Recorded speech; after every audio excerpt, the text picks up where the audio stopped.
আসসালামু আলাইকুম ভিউয়ার্স, পাল্লা আসুন সবারই পাল্লা আসুন। এই টায়ারের বেড তুলছি, কোনো বেড আসিল না। এটা গিয়া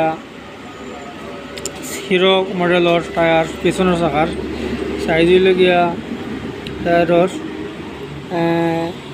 80-118 সাইজ আপনারা দেখতে পারা 80-118।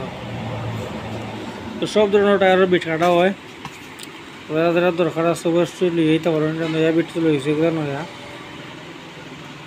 যতটুকু খালা আছে অতটুকু নয়া বড় হয়েছে, আসলে নয়া হয়েছে না, আর কারণ এটা দেখা যায় সব ধরনের গাড়ির বিট তোলা হয়। তাহলে আপনারা লিয়ে যেতে পারবা। মাহালেত ইঞ্জিনিয়ারিং ওয়ার্কশপ, দক্ষিণ তাজপুর বাজার, উসমানীনগর, সিলেট।